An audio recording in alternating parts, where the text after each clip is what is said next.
The most sobering moment of my life happened as I hid underneath a moldy and waterlogged desk. Underneath that desk, I realized that, in all probability, this was it. I would never be able to go home again. I realized this as I hid from the snarling and heavy-breathing thing that I could hear just beyond the thin metal backing of the desk. The thing that I was sure would be the death of me. Sam, Nathan, and Ellie climbed into the truck, a snow-white 2016 used Chevy Colorado. My pride and joy since I had driven it off the lot only 2 years ago. Having already driven 2 hours, they weren't looking forward to another hour and a half, staring out of the window into the dull countryside of rural Tennessee. Once the last seatbelt had clicked, I slid the gear shifter in reverse and backed out of the empty lot of a Barnes & Noble bookstore. Within minutes of reaching the highway, Nathan had put in his earbuds. He was content with staring out of the window and listening to the latest episode of whatever his latest podcast fixation was. A look in the back seat revealed Sam scrolling through Instagram, and Ellie fast asleep on his shoulder. A puddle of drool cast a shadow of inevitability on his shoulder. He didn't seem to pay any attention to it. The silence was fine with me. I liked it, and evidently so did they. I had only known Sam and Nathan for just north of 4 months and Ellie only 7 more than that. Yet still I had no hesitation bringing them along for something that I usually did on my own or with one other person at the most. They all came off as capable enough to run away if we heard sirens outside, and mentally strong enough to not give up any names if they weren't fast enough. I had heard of this place in passing from some guy online. The post read, "School abandoned in the late 70s or early 80s, filled with all kinds of cool stuff." The post contained a myriad of photos of the hallways, dark and dusty, filled with what seemed like moving boxes, stuffed to the brim with books whose pages were no doubt laced with asbestos by now. The rest of the photos were things that he had pulled from said boxes. A few interesting things, old magazines, books, and a cassette tape labeled "Sex You Up," and promising enough. There had been times that a place like this looked like this. Old, filled with all kinds of relics from decades and generations that are long in the dirt. The single post was all that it took. One look at the geotag in the photo and I knew where it was. I had taken to looking in the inspect menu as most people don't like to give out addresses to these places. They adopted this faux anonymity for fear of graffiti artists covering the once spotless walls with a myriad of genitalia, profanity, and bad attempts at tagging their street names. All they did was make it take 20 more seconds for those who knew what to look for. The trip was on the longer end of the spectrum. The GPS had our drive time at 3 hours from my front door. After a quick game of road trip ABCs, everybody was off into their own little world. As the exit signs became fewer and fewer, and the 6-lane highway slowly turned into a one-way dirt road, I felt a weird sense of calm. All at once, my anxieties about this trip had faded. I didn't care if we couldn't get in. I didn't care if we would be the only ones there or not. I pulled into a small 2-pump gas station only 30 minutes from the decrepit ruins that could barely be called a school anymore. Out of instinct, I pulled out my wallet from my back pocket and flipped my debit card into my left hand. I paused for a moment as I realized that I would need to go inside to pay. Staring at the pump and the decades-old buildup of dirt and muck between the price sticker and the scratch-covered plate glass. Walking inside to pay, I stopped by a handwritten sign taped on the front door, equally as dirty as the pump. The sign read, "Cash only, no card." I stepped inside and was immediately thrown into the past. The walls were plastered with beer and cigarette ads, ranging from the 60s to the late 90s. The large room reeked of stale cigarette smoke and antifreeze, leaking from the no doubt ancient AC unit. Stepping up to the counter, I felt out of place, in opposition to these sweat-stained t-shirts, ragged jeans, and yellow trucker caps. I wore stainless Levi khaki pants, canvas Nikes, and a thin green flannel. The clerk looked me up and down for a moment. "What do you need?" the aged man behind the counter had asked. When he spoke, I was able to count the 5 yellowing teeth that he still had left. I pulled out my wallet, 2 crumpled singles of 20 and a receipt for dinner the night before. "Do you take debit?" "No card," he said, pointing to the sign on the door. "What are y'all here for?" He motioned between me and the others through the window next to him. "Ain't much to do here but work." He glanced back outside. "And y'all don't strike me as the type." "We're photographers. There's an abandoned school nearby that we heard about. Seemed like it was worth the drive." "Son, I'm gonna give you some of the best advice that you've ever heard." His voice somehow began to even get heavier as he spoke. "Some doors are locked shut for a reason, and sometimes that's for the best." He stared at me with such intensity that it felt like he was staring at a hole right through me. When it looked like tears were about to well up, I began to look for any way out that I could. "Yeah, 20 on pump 2. I slid the bill across the counter. He took it without breaking eye contact. "You stay away from there, you hear me?" I didn't answer. "You best pile your friends back into that spacecraft of a pickup you're driving. Turn your happy butts around." "Yes, sir," I said, turning my heel and making my way out of the door. Ellie was perched against the truck bed, eyes trained on Sam next to her. After about 2 minutes, the pump shut off and I closed the tank and reholstered the nozzle into the pump. And in a moment, we were off again. Nathan had one earphone out. Nathan's phone was sitting in the empty cup holder between us. The screen was still on. Enigmatic, the tragic mystery of Flight 1015. A story about people going missing. That didn't seem like the best thing to be listening to right now, but who was I to judge? As the road kept going in a straight line, I began to zone out, picturing all the things that we could find inside, the photos that we could take. In what felt like 5 seconds, the GPS dinged at me. "You've arrived at your destination." When I became fully aware again, I found myself parked in front of the school. The faded sign read, "Alderson Academy. The Word of God guides us." The lot was barren pulling in. My tires warbled and crunched over the tall crabgrass and weeds growing between the cracks in the concrete lot that looked like it hadn't been attended to since before I was born.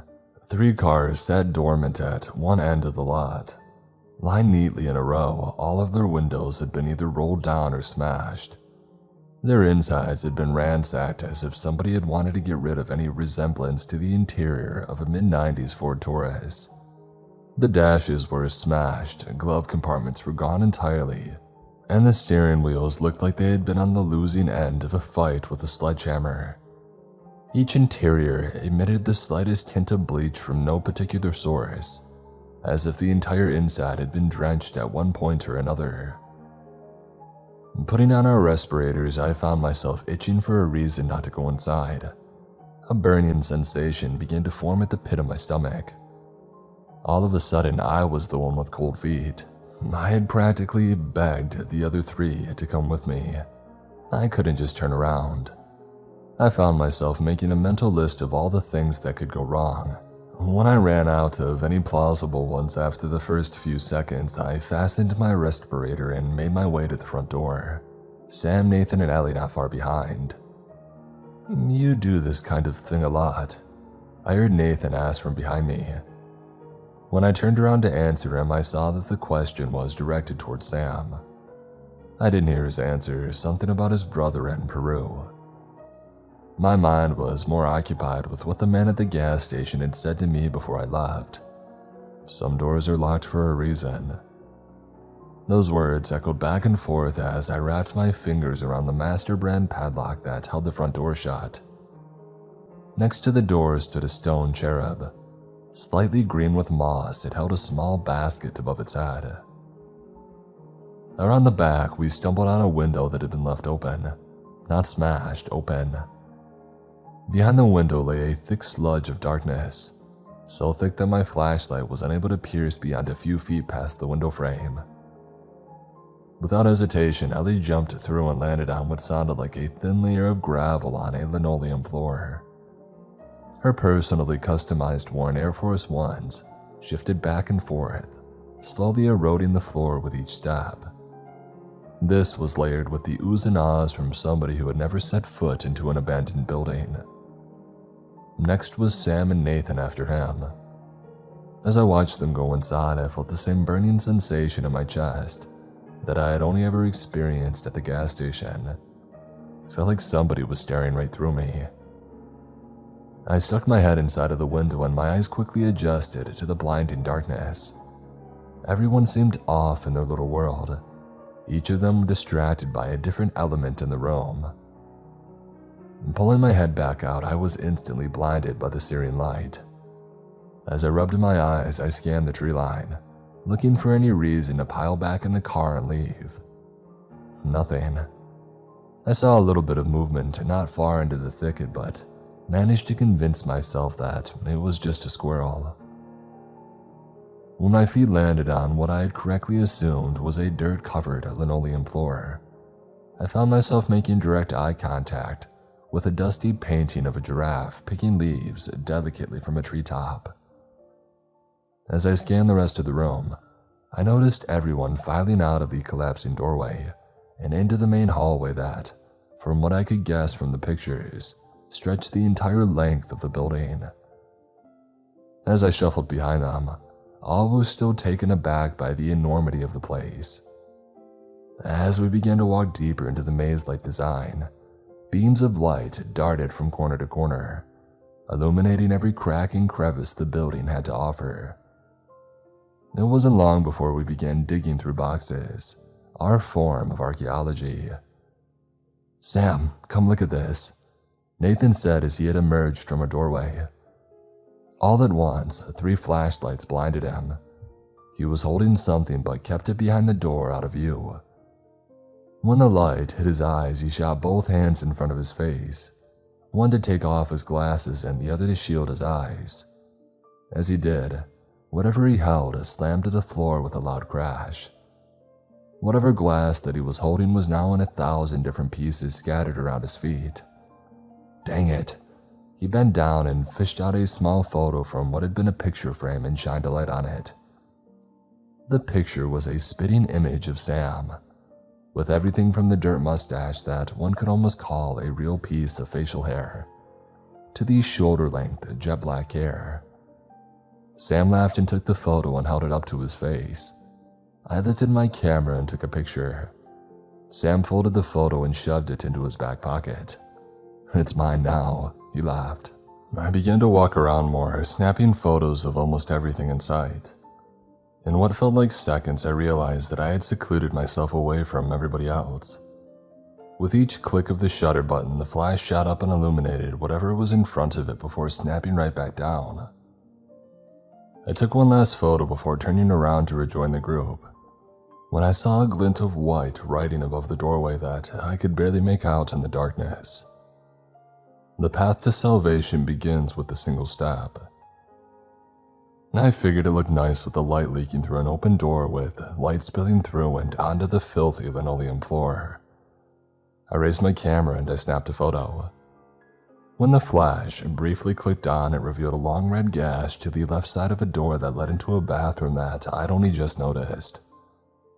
I clicked the button on the bottom of my light and it sprung to life for all of 6 seconds before sputtering out. I tried everything to turn it back on aside from replacing the batteries with new ones that I didn't have.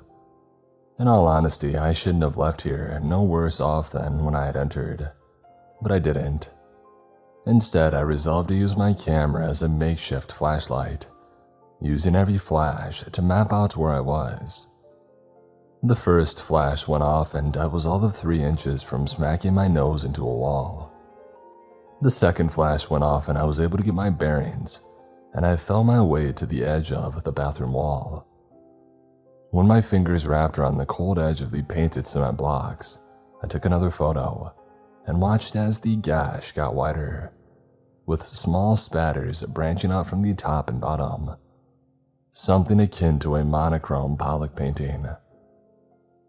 As my camera flash went off again, it illuminated something that I still have trouble describing. It was a body.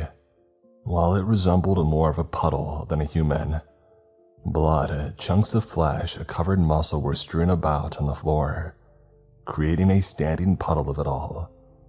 Bugs pulsed in and around where I assumed the face was at one point or another. It didn't feel real. I lost my balance as I stared into the darkness. Having seen the flash, my mind was able to vaguely remember the outline of what was now lying 3 feet away in complete and total darkness. Unnatural darkness. My ears began to ring and my legs gave out. My eyes dilated into tunnel vision as I landed heavily on my wrists and smacked my head against the wall behind me. I must have been screaming because in no time, Sam, Ellie, and Nathan were all standing over me.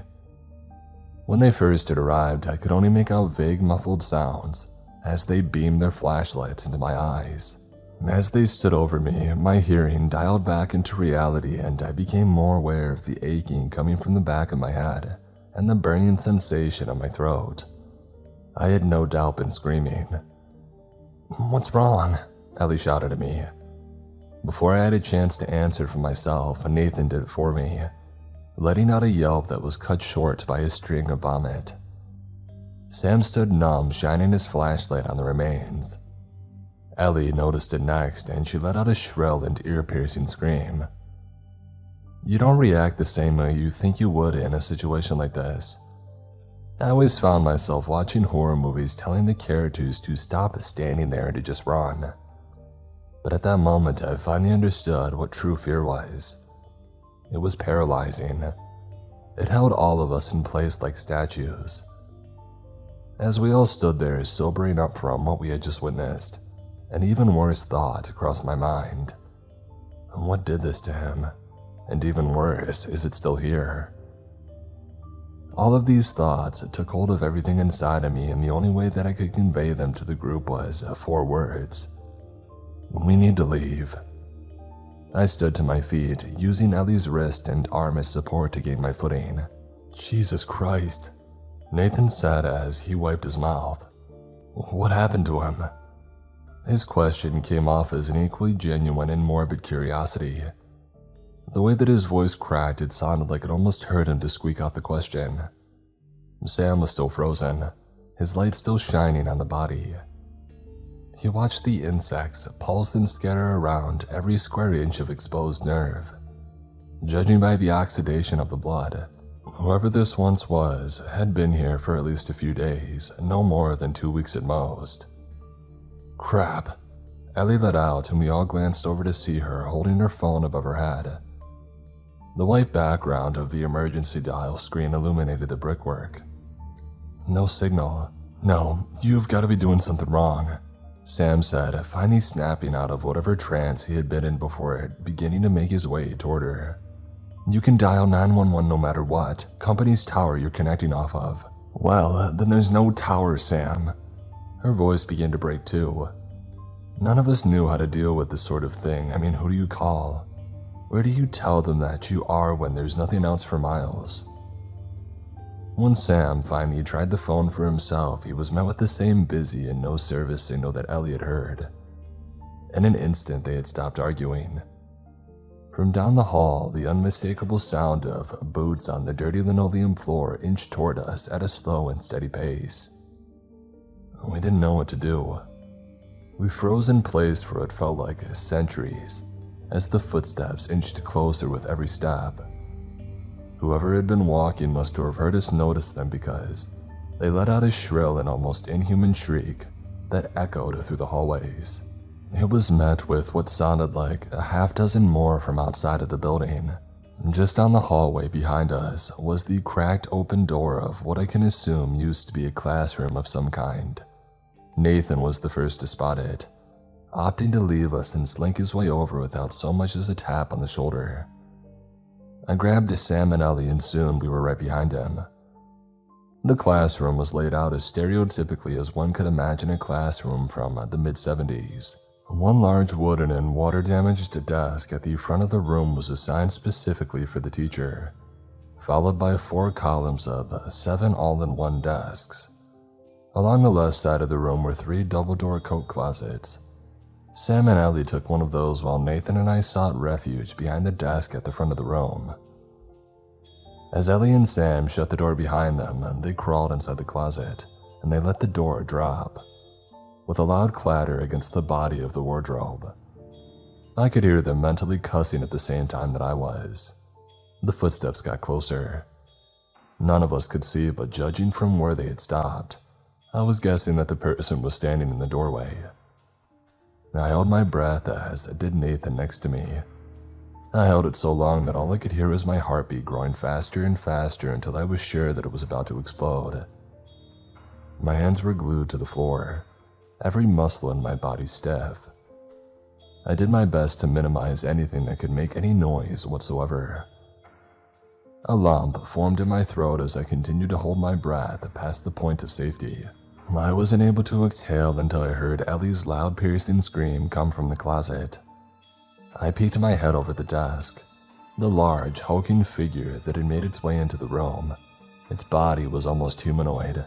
A deer standing on its hind legs, its arms were impossibly long and sloped off of its emaciated body. The tips of what I can only describe as claw-bearing fingers were dripped with red. Following the trail up and across its face led me to the fresh body of Sam. His face had been smashed against the coat hook on the inside of the closet. The end stuck through his eye socket, while the rest of it clung to a small strand of an optical nerve that hung just below of his chin. Faster than my eyes or brains could comprehend, the thing at its fist closed around Ellie's throat before slowly squeezing closed. The blood had rushed to her face, turning it beet red. Her eyes went bloodshot while refusing to blink at the monstrosity before her, almost trying to deny what was happening, to rationalize. This only lasted roughly a second before the thing made a complete fist, with a loud crack around Ellie's neck. Her scream ceased and her head dropped like a floppy children's toy. The thing relished at the moment, letting out 3 short and shrill screams at the top of its lungs, dripping red and saliva down the tattered and bloody clothes that it wore. By their condition, I assumed that it had stolen them from another person who had probably come to explore. When it grabbed and ripped off Sam's hanging eye and raised it to its lips, I slowly and carefully lowered myself back down to the ground below the desk. Nathan had plugged his ears with his hands and sat in the fetal position. I didn't blame him. And given my history of dealing with traumatic events, I'm still surprised that I wasn't doing the same thing. The sounds it made were awful. A cacophony of slurping, snapping, and ripping sounds drifted from the wardrobe. I went back to being paralyzed by fear. As it continued eating, I realized that this would probably be it. My life would come to a close with no loud bang. I would die as unremarkably as I lived. At this moment, I realized just how much I had taken my life for granted. All I wanted to do was break down and cry at the feet of God, apologize for every transgression that I had ever made against anyone or anything, to beg for my life. I began to quietly cry. A tear rolled down my cheek, and I didn't want this to be the end. As the teardrop hit the floor, the feast had stopped. My heart sank. I heard heavy panting from just beyond the desk, followed by one long and wet shriek. I could hear the concoction of blood and saliva being ejected from the creature's throat as it tried to communicate with whatever or whoever it was outside. Nathan panicked. He tried to run and he almost made it past the abomination, but it shot its lanky arms out and grabbed Nathan by the ankle, dropping the big guy painfully to the floor, knocking the wind out of him almost immediately. He tried to scream, but the lack of air in his lungs wouldn't let him. I did something that I still have trouble trying to justify. I ran. The way that I saw it, Nathan was dead. He was a sacrifice. The moment the thing had wrapped its bloody claws around his ankle, He was already reduced to a headstone that marked a closed casket funeral. I pivoted around the desk, knocking over every desk as I passed it to give myself as much lead room as possible. I heard Nathan's last attempt at a hoarse scream get cut off with a loud crunch. It let out one more high-pitched yell before I heard it begin to chase me. No, run after me. I pivoted around the doorway and ran down the hallway, one foot in front of the other. I dipped and dodged every stack of boxes and bookcase in the hallway while, behind me, I heard it barrel into every single object and keep going unfazed. At one point, after I had made it to the west wing where we had entered, I turned around to see it galloping on all fours after me. It was closer than I had thought, only about 5 feet behind my back foot. I kept running. My legs burned as if my veins pumped battery acid. I turned one last corner and saw the entrance to the room that contained the open window. I powered through and slid on the floor, catching myself by gripping the door frame and sliding my feet in. As I took my first step inside, the thing was going too fast to stop on a dime. I didn't waste the opportunity. I barreled straight through the window without trying to open it. I covered my face in the glass, sliced through almost every piece of exposed skin. I crash-landed against the crabgrass lawn and flipped to my back. The deer peered out at me from the blinding darkness. The wax jacket that it was wearing flopped open to reveal exposed rib and muscle. It did not attempt to reach me, simply slinking away to finish its meal. I began to laugh hysterically. I had no rhyme or reason. It was just the only response that I could muster up to keep myself from either passing out or shutting down completely. I laid my head back in reverence only to see a small child standing over me. He wore a small mask made from the skull of what looked like to be a dog. He raised his finger to where I approximated his mouth to be in a shush gesture. I felt something sturdy crack against the side of my head, and I slipped into a peaceful sea of pitch black. When I came to, my head was throbbing and my hair felt wet and heavy. It was dark out by now. I have no idea how long I had been unconscious. All I knew was that it looked like the sun had set hours beforehand. In front of me were 8 figures around a bonfire. All were dressed in robes and wearing animal skull masks that obscured their faces. I tried to move but came to the realization that I couldn't move. 2 large ropes had been tied around my chest and my legs too, and kept my back flat against a tall oak tree. One of the figures approached me, a woman. Her blonde hair protruded the sides of her mask and draped down her shoulders. She pushed her face only 2 inches from the tip of my nose, and I let out the only response that I could think of. "What is this? Who are you people? I'll give you anything, just let me go." The woman removed her mask. Her face had been disfigured at one point or another. Large scars left tracks all over her face. Her lips had been cut open on multiple occasions. "Shh," she said, revealing a set of deep red teeth. She shushed me as if she were a mother trying to calm down an unruly child. "It's not about money, it's about you," she said as she pointed one finger at my chest, still talking in a calm voice. A sweet voice that almost made me forget where I was. She extended her left hand behind her with her palm open, still pointing one finger at me and never once breaking eye contact. One of the other figures, a man this time, handed her a very large and very old hunting knife. She traced it up and around my torso, eventually landing on my stomach. She balanced the knife tip just above my belt buckle. "This is going to sting, but it will all be over soon," she said, still talking in that nurturing voice before pushing the knife into my stomach. I was met with the worst pain that I had ever felt in my life. I screamed and she shushed me again.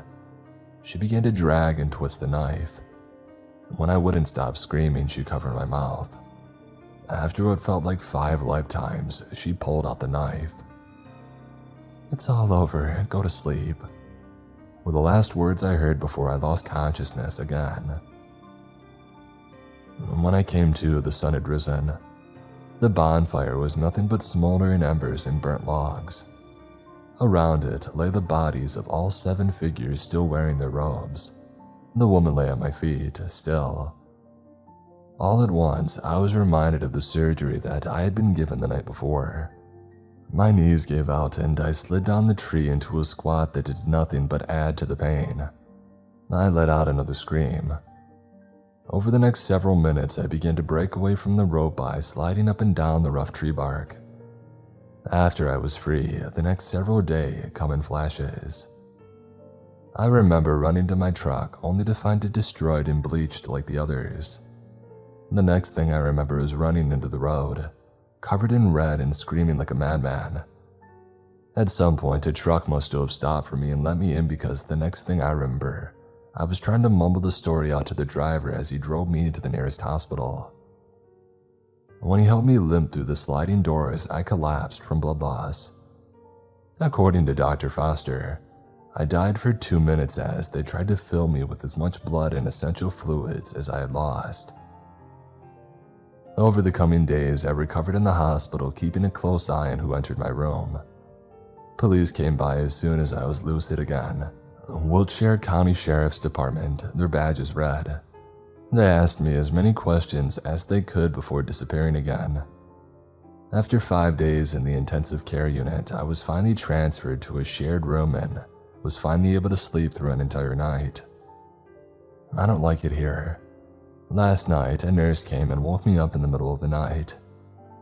"It's all over, just go to sleep," she said, smiling at me, revealing a set of deep, red teeth before everything went black.